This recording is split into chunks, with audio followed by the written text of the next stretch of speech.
All right, almost exactly a year ago, I had a guy on the pod named Cinco. Cinco started a line striping business in Waco, Texas, and he was crushing it. It was one of my best episodes ever. And then just a week or two ago, I found a guy named Hunter in Springfield, Missouri that started a line striping business. And what do you know? He got inspired to start this business based on that episode. So this is kind of another stump grinding situation all over again. But Hunter leveled it up a notch and his business is crushing it even more. He's done $50,000 very profitably his first 2 months without any knowledge or experience in the field. So of course I asked him, how are you finding customers? How do you start this business and how can people copy you? Please enjoy. So 2 full months you've been active. Correct.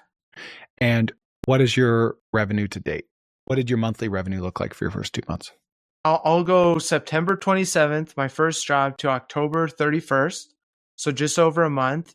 First month, I had 4 jobs and my revenue was $22,874.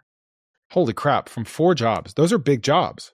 Yeah, and that's something that I liked about the industry was it is a little bit of a bigger ticket.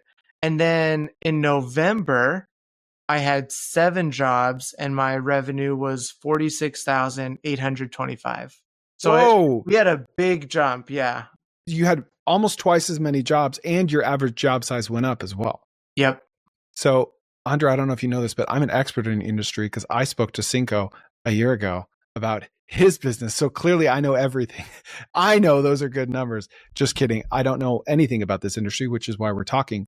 That's what kickstarted this though, was your podcast with Cinco. And Beautiful. I just thought, man, that's a great idea. And I'm sure we'll talk about it, but I thought I would be 100% in striping, and it's turned out to be, I like the seal coating aspect a lot more. But isn't that beautiful? Like, the business never ends up where it starts, and that's how it should be. And that means you're flexible enough to go with the energy and to go where the product market fit is the most. Yeah, sure. So I'm going to get into how you acquired those customers. That's a key part of this. I want to talk about your equipment, where you found the machine, what type of machine, etc. But before we go there, what made you flip from primarily line striping to primarily seal coating? And before you even answer that, let me interrupt myself. What is seal coating? Yeah, so seal coating is you've got some old asphalt, think a parking lot, but also a driveway. And over time, you just have, it gets worn down. So it starts to fade. It turns a lighter shade of gray. You start to get some cracks developing.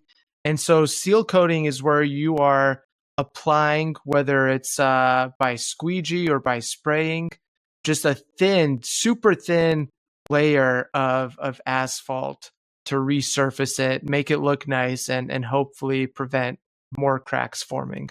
And those videos are so satisfying. Yeah, it's like fun. Watching people do that. Yep, very fun to watch. So what was it about my episode with Cinco that got you interested in this industry? I was binging a lot of your content actually, and just trying to figure out, okay, what's a good idea? I want to do something in the service space, blue collar services, home services. I liked that it was a lot of B2B. In my experience, that seems to be better customers. I don't think that always holds true, but in general, they're going to pay without complaining as much, or just they're used to paying more. And then I also like that it's a higher ticket item. So power washing, that's great, but doing it's $500. Yeah, or less, right? A couple $100 here and there. You really have to get a lot of jobs. All right. So you heard the episode. What were your next steps? It just kind of percolated a little in my mind. I wasn't in a big rush. Luckily, I connected with this guy who does striping in Utah. We were we were part of some golf group on X. Okay. And I just reached out to him. We had a little conversation. He's been super helpful. That's what really convinced me, okay, this is a great industry. I've heard it from 2 people now. There's a lot of potential here. So honestly, though, after that, it was kind of put on pause for a few months.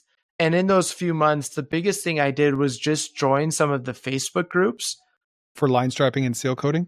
For line striping. At this point in time, seal coating, I knew nothing, was not on my radar.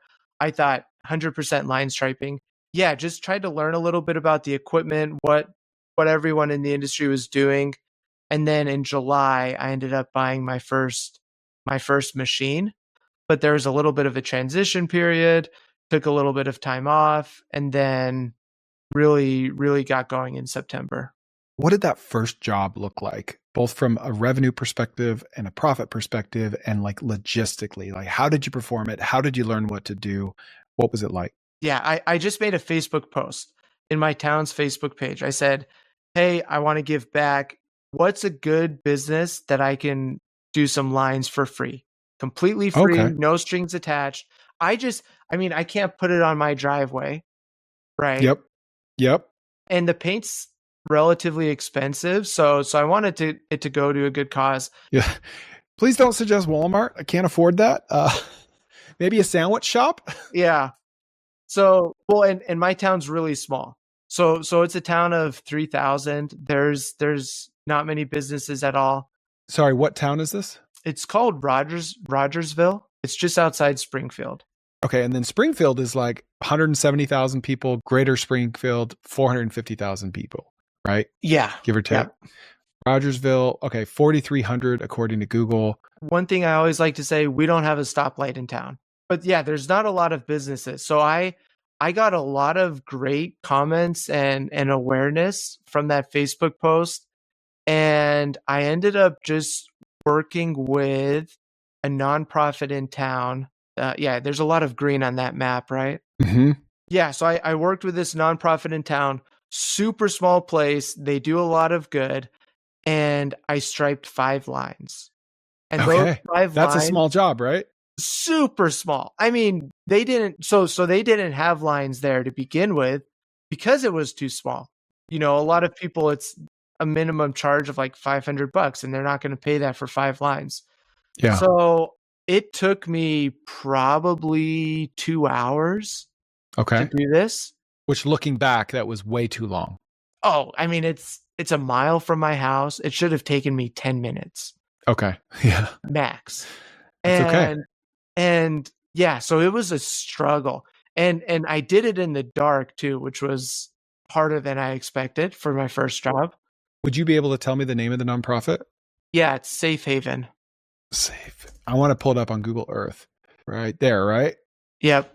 All right. So we'll see if the image is updated. This image is from 2025. It doesn't say the month, so it might be.